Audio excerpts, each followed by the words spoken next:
ప్రస్తుతం మనము Subedari arts and science కళాశాల వాకర్స్ మైదానంలో ఉన్నాము. రేపు ఆదివారం మే 31వ తారీఖు నాడు వాకర్స్ అసోసియేషన్ ఎన్నికలు జరగబోతున్న ఈ నేపథ్యంలో అటు తిరుపతి రెడ్డి ప్యానెల్ కావచ్చు, లేకుంటే దేవేంద్ర రెడ్డి ప్యానెల్ కావచ్చు, మరీ ముఖ్యంగా హర్షం రాజ్ కుమార్ యొక్క ప్యానెల్ ప్రజెంట్ మనతో ఉన్నారు. ఇతను ఇక్కడ కార్యదర్శిగా పోటీ చేయబోతున్నారు. వాళ్ళతో పాటు వాళ్ళ యొక్క సభ్యులు కూడా భూపతి రెడ్డి గారు కావచ్చు, ఈవెన్ జూకంటి రాము గారు, వీరు సంయుక్తంగా వాకర్స్ అసోసియేషన్ ఎలక్షన్లో ప్రముఖ భూమిక పోషిస్తున్నారు అనడంలో ఎలాంటి సందేహం లేదు. ఇక్కడ ఏది ఏమైనా ఎవరు పోటీ చేసినా, భవిష్యత్తులో ఎవరు గెలిచిన వ్యక్తి ఆర్ట్స్ కళాశాల మైదానం సంబంధించి డెవలప్మెంట్ పనిలో ముందంజలో ఉండాలి. వారికి మాత్రమే భవిష్యత్తులో నమ్మే ఆస్కారం ఉంటుంది. కాబట్టి మరి దీనికి సంబంధించి ఇక్కడ చిన్నపాటి ఒక మాట చెప్పాలంటే, వాకర్స్ అసోసియేషన్ ఎన్నికలు అనేవి ఒక ఎమ్మెల్యే ఎన్నికలు, అసెంబ్లీ ఎన్నికల లెవెల్గా తప్పిస్తూ ఉన్నాయి.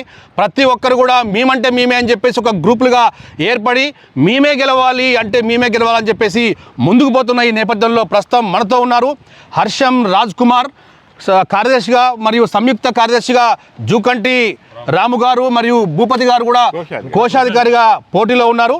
సో బ్రదర్, ముందస్తు హార్టీ కంగ్రాచులేషన్ చెప్తున్నాను. Thank you sir. గెలుపోవటం అనేది ఏదున్నా కానీ మనము ముందుకు పోతూ ఆర్ట్స్ కళాశాల మైదానంలో డెవలప్మెంట్ పనులు ముందుకు పోయే విషయంలో మీరు ఈరోజు కార్యదర్శిగా పోటీలో ఉన్నారు. ఇక్కడ మీ పరంగా వస్తే అధ్యక్ష కాన్సెన్ లేనప్పటికీ కూడా అన్ని తానై మీ యొక్క ప్యానల్ని దృఢంగా చేసుకొని ప్రస్తుతం చూస్తున్నాము ఇంతమంది మీకు సపోర్ట్ చేస్తూ ముందుకు పోతున్న ఈ నేపథ్యంలో మరి ఒకవేళ మీకే హర్షం రాజ్ కుమార్కే ఎందుకు ఓటేయాలి?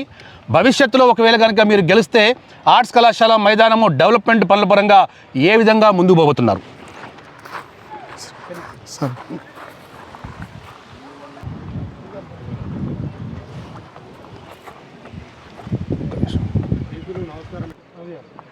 ముందుగా చిల్వేరు శంకరన్నకు ధన్యవాదాలు తెలియజేస్తూ, వరంగల్ నగరంలోనే ఎంతో చారిత్రాత్మకమైనటువంటి సుబేదారి ఆర్ట్స్ అండ్ సైన్స్ కళాశాల మైదానంకి వివిధ రంగాలకు చెందిన వాకర్సు, ఉద్యోగులు, రిటైర్ ఉద్యోగులు, జర్నలిస్టులు, న్యాయవాదులు, అన్ని రంగాలకు చెందినటువంటి వ్యక్తులు వాళ్ళకు మానసిక సంపూర్ణ ఆరోగ్యం కోసం, మానసిక సంరక్షణ కోసం, సంపూర్ణ ఆరోగ్యం కోసం వాళ్ళు ఈ గ్రౌండ్కు వాకింగ్ చేయడం జరుగుతుంది.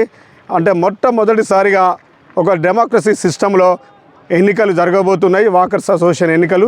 ఈ సందర్భంగా హర్షం రాజ్ కుమార్ అనే నేను జర్నలిస్టు, నేను 2006 నుంచి ఈ గ్రౌండ్లో నేను వాకింగ్ చేయడం జరుగుతుంది. మరి మొట్టమొదటిసారిగా ఒక ప్రజాస్వామ్య పద్ధతిలో జరుగుతున్న ఈ ఎన్నికల్లో హర్షం రాజ్ కుమార్ అని నేను సెక్రటరీగా పోటీ చేస్తున్నాను. మా ప్యానెల్లో అంటే ముఖ్యంగా సీనియర్ సిటిజను, ఇరిగేషన్ డిపార్ట్మెంట్లో ఈగా పనిచేసినటువంటి పెద్దలు